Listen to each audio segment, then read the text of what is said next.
Iqra'ul Qur'ana, bacakanlah Al-Qur'an, kata Rasulullah. Fa innahu, maka sesungguhnya Al-Qur'an yang kau baca di dunia ini, ya'ti yaumal qiyamah, dia akan datang nanti di hari kiamat.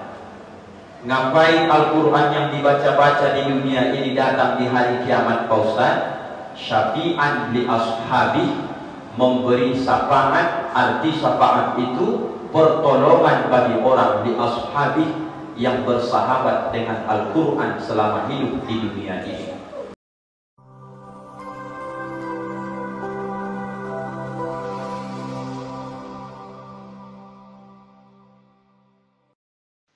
Bismillahirrahmanirrahim. Assalamualaikum warahmatullahi wabarakatuh.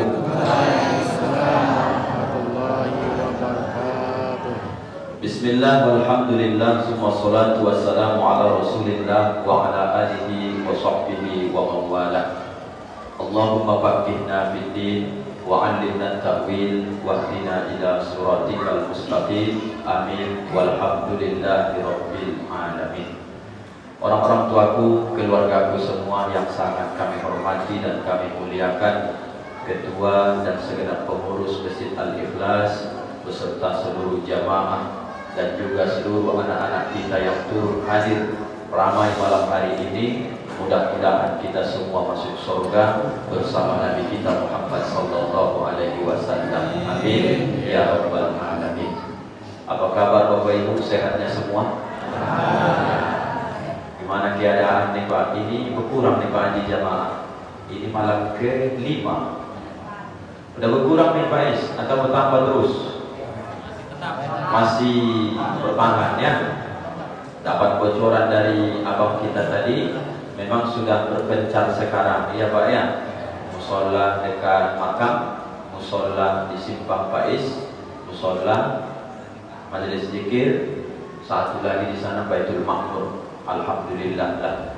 Yang tak bagus itu memang tak sholat tarawih dia, itu jadi masalah Bapak Ibu. Terlepas dia di musola, silahkan. Yang penting makin banyak di tempat kita ini tempat-tempat orang untuk sujud, pastilah janji Allah itu turun. Walau anna ahlal qura amanu wattaqau lafatahna alaihim barakatin minas samai wal ardh.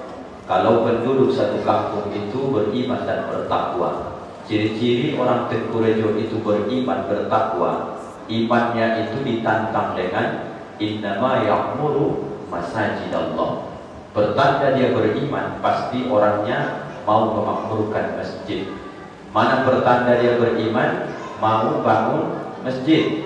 Habis bangun masjid, mau mengisi masjid. Habis mengisi masjid berjamaah, ada pula kajian-kajian ilmunya. Pasti rahmat Allah turun ke kampung kita ini Bapak Ibu, insya Allah. Amin ya rabbal alamin. Malam hari ini Bapak Ibu, judul kajian kita, tausiah singkat kita adalah Fadilah membaca Al-Quran. Nanti kalau masuk malam besok, Ustadz kita dari IKMI, Bapak sudah saya surati tiap masjid bahwa setiap malam itu sudah kita tentukan judul-judulnya. Jangan hilang surat itu Pak. Jadi nanti siapapun jadi protokol Pak, mohon maaf, itu dibacakan. Malam ini penceramahnya Ustadz Joni Ramputi SKM. Malam keberapa nih? Malam ke-5. Saya sudah buat judul ceramah dari malam ke-1 sampai malam ke-29. Siapapun ustadznya masuk ke sini asal dia ustadznya IKMI, Bapak bacakan saja itu supaya naik terus ilmu Bapak Ibu setiap malam-malam Ramadan. Setuju Bapak Ibu ya? Nanti itu saja disampaikan Ustadz itu, Bapak Ibu ngomel di belakang, nggak ada menambah ilmu kami kata dia. Maka ditulis satu persatu, sudah 2 tahun berjalan. Jadi besok malam dibacakan Pak judulnya ya. Sudah berganti lagi mengenai infak dan sedekah besok malamnya lagi. Supaya Bapak Ibu terus update ilmunya. Apa beda antara infak dengan sedekah dengan zakat? Nanti di situ dijelaskan ustadznya. Kalau ustadznya tidak mau ikut nanti Pak Ustadz, WA saya Pak. Supaya nanti pas kami muzakarah besok pagi subuh, muzakarah kami nanti akan kita kasih teguran.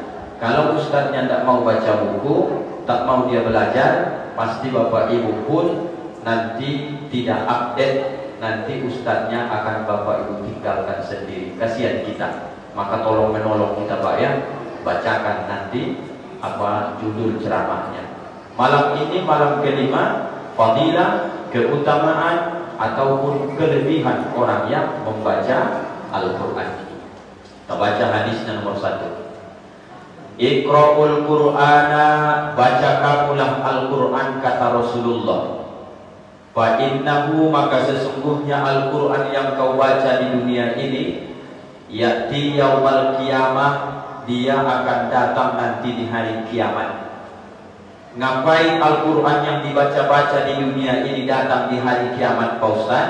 Syafi'an li ashabi, memberi syafaat. Arti syafaat itu pertolongan bagi orang di ashabi yang bersahabat dengan Al-Quran selama hidup di dunia ini.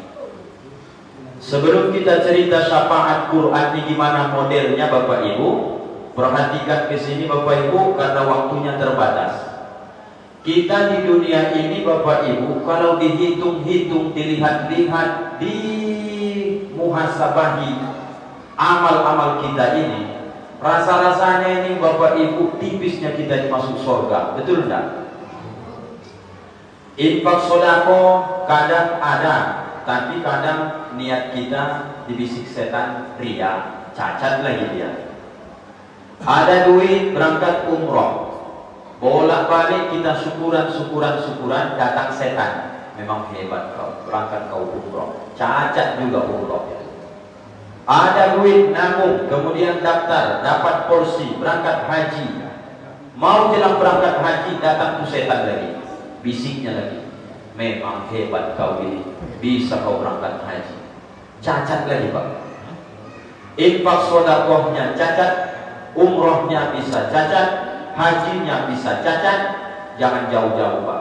Sholat isya yang barusan saja kita tunaikan ini, jangankan Bapak Ibu, saya pun sebagai imam, tidaknya yakin saya itu Bapak Ibu entah diterima Allah atau tidak.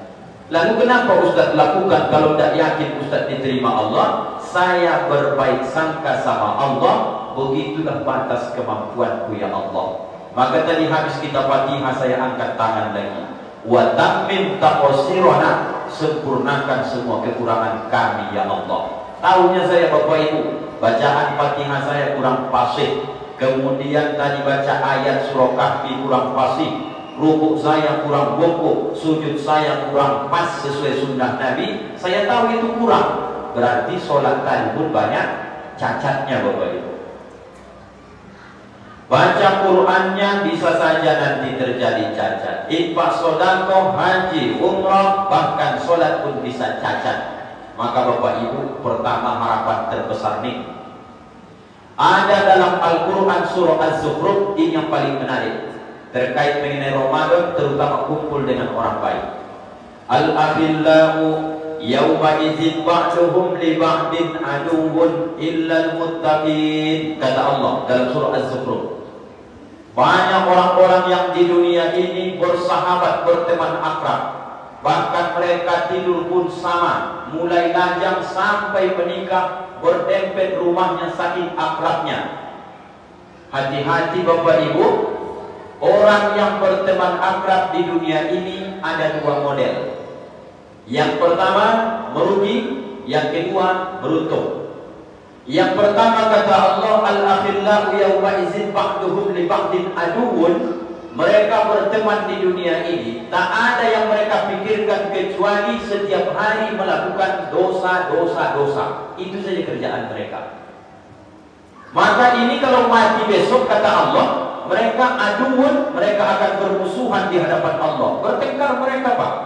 Apa kata yang satu ini? Gara-gara kau buka kedai kopi itu, maka aku main domino. Dosa aku kata dia. Dipanggil yang tukang kedai, mohon maaf, ada kau ajak mereka, kau buka kedaimu, kemudian mereka main domino. Kata yang punya kedai, tak ada saya ajak. Saya cuma buat saja kedai di pinggir jalan, saya jual kopi. Datang mereka situ nongkrong, kemudian mereka main domino. Mereka membawa stokel, main seketer, aku mana tahu kata dia. Kemudian ditanya Allah, kata dia, tidak ada yang diajak-ajak mereka. Kalian gimana nih? Inilah yang disebut Pak dengan orang yang di dunia ini, mereka ini saling akrabnya luar biasa, tertawa bersama gara-gara menang main togel sama-sama tertawa, menang main seketer tertawa sama-sama, menang mereka melakukan sebuah kemaksiatan bangga mereka tertawa sama-sama. Nanti di akhirat mereka akan saling tuding menuding, salah menyalahkan. Itu bahasa Al-Quran. Illal muttaqin, kata Allah, kecuali orang-orang yang bertakwa. Inilah dia orangnya. Kalau seandainya Bapak Ibu hendaknya yakin amal-amal yang dilakukan ini bisa memberi mahalnya surga, karena memang amal itu takkan bisa membayar mahal surga, tapi ada harapan pertama. Apa itu kata Allah? Illal muttaqin, kecuali orang-orang yang bertakwa, dia akan memberikan pertolongan kepada orang yang dia kenal, sama-sama melakukan kebaikan di dunia ini. Termasuklah dalam Masjid Al-Ikhlas, yang datang tarawih, yang datang sholat berjamaah, malam untuk besok Ustaz dan putih ini kurang timbangan amalnya, bisanya Pak Haji bantu saya besok di akhirat. Begitu kata Allah dalam Quran surah Az-Zukhruf. Kalau saling bermaksiat di dunia mereka bertengkar, kalau saling berbuat kebaikan di dunia maka saling bertanya besok di hadapan Allah. Ya Allah, mana Ustaz Putih yang ceramah malam kelima dulu di Tengkurejo 2024? Kapan kejadian itu? Nanti di akhirat Bapak akan tanyakan saya, dan saya pun akan menanyakan Bapak Ibu sampai kita semua masuk surga. Begitu kata Allah dalam Quran. Alhamdulillah. Pertahankan Bapak Ibu yang tahun yang sudah malam 1 sampai 10 ramai, malam 21 ke 30 mulai sepi. Pertahankan. Mana tahu ininya Ramadan terakhir kita, kecuali uzur sakit pulang kampung, jangan tinggalkan Masjid Al-Ikhlas ini demi Allah. Kalau bisa mati-mati tarawihlah kita Ramadan ini insyaallah. Alhamdulillah. Apa sebab Pak? Amal banyak cacatnya, tapi kita punya syafaat dari sahabat-sahabat kita. Poin pertama, pastikan dalam Quran pesan Allah, engkau bersama dengan orang-orang yang soleh, bersama dengan orang-orang yang baik. Aku berkawan dengan dia Pak Ustaz, tidak lagi aku mau menggosip menceritakan orang. Pegang tangannya erat-erat, jangan kau lepaskan dia. Aku setelah berkawan sama dia Pak Ustaz, rajin aku ke masjid, syukurkan sama Allah. Cari kawan yang lebih soleh dari kita, yang mengajak kita melakukan kebaikan. Dia teman di dunia, memberi syafaat besok di hadapan Allah. Poin pertama. Ada yang kedua, ini hadis yang kita baca tadi. Baca Al-Quran kata Nabi, karena Al-Quran ini akan datang besok di hari kiamat syafi'an, memberi pertolongan kepada orang yang bersahabat dengannya. Pak Ustaz, ya, aku ini SR tak tamat, SD pun tak tamat, apalagi cerita tentang masalah sarjana, belajar Quran dulu aku tak pernah. Aku mampu Pak Ustaz, karena aku dengarnya sering orang baca Fatihah itu, makanya aku bisa baca Fatihah. Saya, nenek saya Pak, dulu masih jumpa saya, masih SD. Nenek saya itu buta huruf, karena zaman dia dulu pas zamannya sulit, waktu masa-masa Jepang, tak bisa sekolah. Buta huruf. Tak pandai baca tulis, tak pandai bahasa Arab, tak pandai bahasa Indonesia, asal ditengokkan huruf, tak tahu dia sama sekali. Tapi setiap malam Jumat begitu mati pun lampu, dulu listrik tak ada, lampu ceplok yang pakai minyak tanah. Mati lampu, nenek itu ngaji, dia terus ngaji. Rupanya sudah hafal, menyimpan di sini. Maka dia tak peduli lagi dengan bacaannya, sudah menyimpan di sini saking seringnya didengar. Mukjizat Al-Quran saking mudahnya untuk disimpan di pikiran kita. Yang menarik mana Pak Ustaz? Hadis tadi. Siapa-siapa orang kata Nabi yang baca Quran terbatah-batah, kabar gembira nih sama Bapak Ibu, supaya jangan Bapak Ibu patah semangat dan jangan sampai ikut tadarus malam pertama asal ditegur merajuk sampai malam 30 tak datang lagi. Ada penyakit orang begitu Bapak Ibu, pantang ditegur. Ada tadarus di sini Pak? Ada kan? Begitu tadarus Quran diketok sekali. Umpama dia baca, "Dzalikal kitabul la raiba fihi hudan lil muttaqin." Salah itu Pak, hudan lil muttaqin. Masih sabar deh. Oh ya, hudan lil muttaqin ya. Coba ulang sekali lagi. Dzalikal kitabul la raiba fihi hudan lil muttaqin. Bukan kapa, qaf, muttaqin. Masih sabar dia, delusnya dadanya. Dzalikal kitabul la raiba fihi hudan lil muttaqin. Oh, salah itu. Muttaqin. Apa kata dia? Macam kau saja yang pandai baca Quran di Tengku Rejo ini, mulai besok sampai aku mati tidak mau lagi tadarus, kata dia. Merajuk dia Bapak Ibu. Orang seperti ini tidak akan bisa dapat syafaat dari Quran besok. Merajuk orangnya. Jadi yang dimaksud ini inginnya Bapak Ibu, ayo kita sama-sama yang baca Quran terbata-bata, tidak ada batasan belajar Quran. Kabar baiknya, asal kau terus belajar Bapak Ibu sesuai dengan kemampuanmu, maka kalian yang terbata-bata mengaji Quran dapat, kata Nabi, 2 pahala. Kenapa kau seorang yang tak lancar baca Quran dapat 2 pahala? Pertama, karena kesulitan dia dalam mengucapkan hurufnya. Yang kedua, karena sering mengulang-ulang hurufnya. Dzalikal kitabul la raiba fihi hudan lil muttaqin. Kalau lancar cuma sekali saja, 1 bayar 10. Kalau yang tak lancar, dzalikal kitabul la raiba fihi hudan lil muttaqin. Pengulangan dan kesulitan yang terbata-bata mengaji, kata Nabi, dapat 2 pahala. Berarti Pak Ustaz tak boleh juga lancar awak ngaji, kata dia pula begitu kan? Boleh. Ini kan baru satu hadis nih. Sementara orang yang terbata-bata mengaji dapat 2 pahala, yang lancar mengaji, kata Rasulullah, ma'a kiramil bararah, dia besok akan dikumpulkan dengan malaikat-malaikat yang mulia. Mereka itu selevel dibuat Allah. Maka pastikan Bapak Ibu, 5 anakmu, 1 paling tidak ada yang lancar baca Al-Quran, apalagi bisa dia hafal Quran. Satu rumah penghafal Quran bisa dia menolong 10 keluarganya yang inti, yang dijamin masuk neraka, disapaatkan oleh yang hafal Quran yang 1 ini. Aku tidak ada Pak Ustaz nampaknya. Anak abangku, kata dia. Kalau anak abangku hafal Quran, masalahnya muncul nanti. Anak abangmu hafal Quran, bapak masuk neraka nih contohnya. Yang dia syafaatkan tidak ke bapak duluan, ayahnya, omaknya, adiknya, kakaknya. Berapa mereka bersaudara? 15 Pak Ustaz. Tidak dapat bapak itu. Maka pastikan Pak, anak kandung bapak ada 1 penghafal Quran. Tidak penghafal Quran pun pembaca Al-Quran. Oh, rupanya Pak, ketika orang rajin baca Quran, apakah dia terbata-bata atau lancar, paham atau tidak, penting baca saja sesuai kemampuan. Demi Allah, di bulan-bulan lain hanya 1 bayar 10. Alif lam mim, kata Nabi, tak kusebut 3 huruf. Alif 1 huruf, lam 1 huruf, mim 1 huruf, lam, mim, maka dibuat 30. Di bulan Ramadan tidak terhingga pahalanya Bapak Ibu. Cuman yang tak boleh, catat baik-baik, membaca Al-Quran setelah masuk Ramadan itu baik, tapi tak pernah baca Quran sesudah Ramadan itu perlu diperbaiki.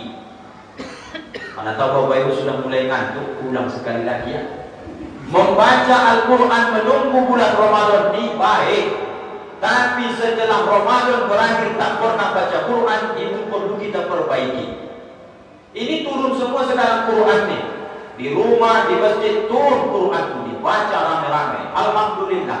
Syahrul Ramadan allazi unzila fihil Quran. Memang di bulan Ramadan Quran itu diturunkan.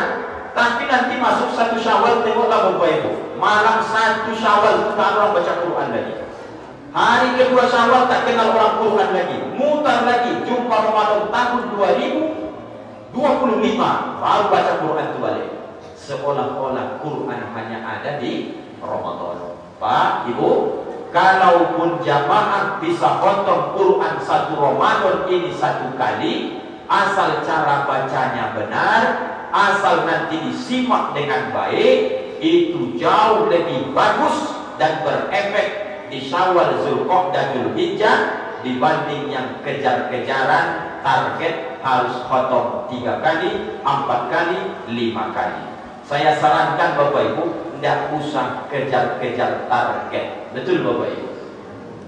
Baca saja dengan baik, karena Quran ini kalamullah. Kita baca Quran itu sedang ngobrol dengan Allah, kita ngobrol dengan manusia pun. Ini kalau cepat saya ngomong, tidak tahu Bapak Ibu nih. Kalau saya cepatkan, Bapak Ibu yang memuliakan Allah, apa kabar semua? Tidak paham kan? Kalau saya baca Quran itu begitu, kayak mana kira-kira malaikat nengok saya itu? Ada amin, dari kalau muntaki, begitu saya baca, malaikat Tuhan dicikikan nyawa. Apa yang dibaca kau? Tidak jelas dipikirnya kayak gitu. Tapi coba baca pelan-pelan. Alif lam mim, zalikal kitabul la raiba fihi hudan lil muttaqin. Malaikat itu langsung menengok, turun rahmat. Barulah masuk ke sini baca Quran itu Bapak Ibu. Ketika nanti dapat giliran kita, taqabbalallahu minkum minna wa minkum taqabbal ya karim. Gilir mikrofon ke kawan. Begitu selesai mikrofon itu dari tangan dia, langsung makan bakwan dia. Makan bakwan, makan risol, makan kue. Kaji dia disimak kawan, kaji orang tak pernah dia mau nyimak. Nanti asal mau giliran dia dekat lagi, datang lagi dia balik.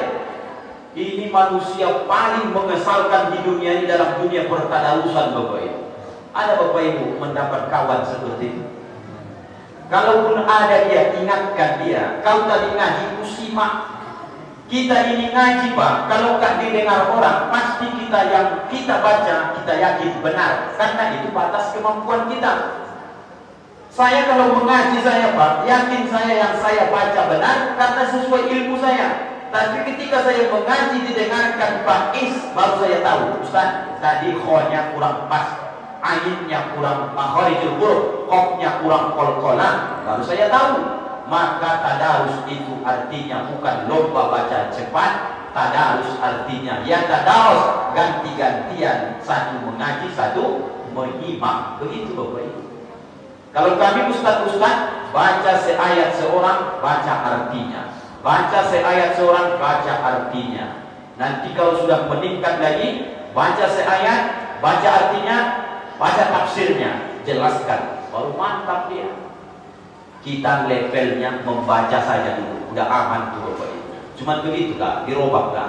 Jangan adu cepat mengejar khotom. Biar satu kali khotom 30 hari Ramadan ini tidak apa-apa, tapi bisa kita pertanggungjawabkan kualitasnya di hadapan Allah Subhanahu wa Ta'ala. Sampai jam berapa ini Pak? Nggak jadi kita tarawih nanti 20:42. Satu lagi lah ya, satu lagi. Syafaat orang baik ada, syafaat Al-Quran ada. Satu lagi yang disebut dengan syafaatul uzma, syafaat yang besar mulia, itulah yang ada di genggaman Rasulullah Sallallahu Alaihi Wasallam. Jadi Bapak Ibu jangan berpikir yang aneh-aneh dalam hidup ini lagi, simpel saja.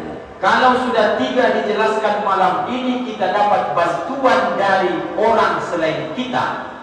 Dari Quran dapat bantuan, dari orang baik dapat bantuan, dari Nabi dapat bantuan. Tempel yang 3 ini gimana caranya? Dengan orang baik, berkawan dengan dia. Dengan Al-Quran, baca dia sesering mungkin. Dengan Nabi Muhammad, banyakkan sholawatmu. Pasti sukses besok dunia akhirat insya Allah. Itu Bapak Ibu. Kalau udah amin begitu, udah aman itu. Kalau begitu, Bapak Ibu yang dimuliakan Allah, mari sama-sama kita terus lebih semangat Ramadan ini, karena kita yakin, saya pun yakin, tidaknya satupun kita akan tersisa di dunia ini. Kita akan masing-masing menemui ajal kita semua Bapak Ibu ya. Mana tahu ininya Ramadan terakhir kita. Jumpa kita malam ini, besok berjumpanya di padang mahsyar lagi. Udah pernah kita ketemu ini, maka amalkanlah yang 3 perkara ini. Ini sajalah Bapak Ibu kaji kita malam ini, karena kita masih mau tarawih lagi. Ingin rasanya berlama-lama, tapi ini banyak lagi yang mau kita lakukan bersama-sama. Tarawihnya berapa di sini Bang? 11-nya Bang? Enggak 23 kan? Oh enggak. Bapak Ibu kesepakatan kita ya, 23 malam ini 23. Aku enggak apa-apa.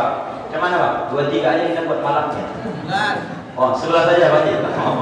Udah langsung begini Pak Haji kami salah 11 ini udah bisa 11.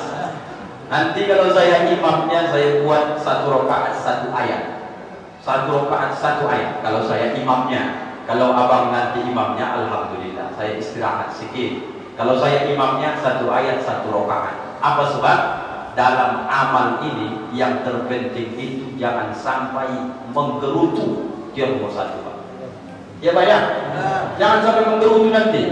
Karena saya udah lama dari Ustadz nih Pak, lama ceramah, jamaah itu kata dia, tahu saya. Lama kita imam baju jamaah itu kedengaran sama kita itu Pak. Kita sholat itu sadar loh Pak. Berarti Ustadz tidak khusuk. Khusuk bukan berarti melayang. Dengar kita semua Pak. Apa hadisnya? Uqtulul aswadai. Bunuh 2 yang hitam kata Nabi. Maka sholat itu buka mata. Jangan dipejamkan. Kalau nanti dipejamkan mata, lewat anaconda di depan, tak nampak. Kalau lewat anaconda kalah jengking, jangan Bapak pasrah saja. Bunuh kata Nabi. Jangan nanti pasrah saja. Aku sedang sholat. Kau adalah hamba Allah, aku juga hamba Allah. Kalau kau senang terserah kau lah. Berarti kau tidak kasihan dengan hamba Allah. Allahu Akbar. Bukan itu Pak. Itu namanya tawakkal yang salah. Kata Nabi, buka mata saat sholat supaya kau nampak, bunuh 2 binatang yang hitam, kalajengking, ular. Kalau datang di hadapan, kau bunuh dulu, baru kau lanjut sholat. Jangan pasrah-pasrah saja. Itu maksudnya orang yang sholat pejam mata tidak apa-apa, tidak batal sholatnya, cuma makruh, kurang baik. Maka yang lebih baik sholat itu buka mata. Aku kalau buka mataku Pak Ustaz, ku tengok sejadah itu melayang-layang pikiran. Ku tengok sampah, ku tengok masjid, lebih baik lagi itu Pak. Daripada kau pejam matamu, nanti kau nampak warna-warni, merah, kuning, hijau, gelap, lebih parah lagi Pak. Buka saja, tengok. Begitu Pak ya. Ayo sholat kita, mudah-mudahan nanti biarpun 11 rakaat sama dengan witirnya. Witirnya berarti berapa Pak? 3 rakaat sekali salam. Ya. Kalau kita Syafi'i bagusnya Pak 2 rakaat salam tambah 1 lagi baru salam. Yang 3 rakaat sekali salam pun tidak apa-apa, tetap sahnya itu karena ini hukumnya sunnah. Itulah Bapak Ibu ya. Mari sama-sama kita ikhlaskan niat kita. Jangan ada yang menggerutu dalam beramal, karena niat itu semua tergantung dalam hati. Syarat diterima amal, beramal dengan ikhlas lillahi ta'ala. Sepakatnya Bapak Ibu kalau saya imam seayat 1 rakaat. Yang sepakat 3 ayat 1 rakaat ada? Tidak ada. Yang banyak itu langsung dibuatnya tangannya begitu. Tidak ada Pak Ustaz, 1 ayat saja. Saya buat 1 ayat 1 rakaat yang Bapak Ibu. Ya, mudah-mudahan bermanfaat, mudah-mudahan bisa diamalkan. Maafkan, izinkan Bapak Ibu Ustaz dunia dan akhirat. Maaf Bapak Ibu. Alhamdulillahirabbil alamin. Kita tutup dengan doa kafaratul majlis. Subhanakallahumma wa bihamdika asyhadu an la ilaha illa anta astaghfiruka wa atubu ilaik. Assalamualaikum warahmatullahi wabarakatuh.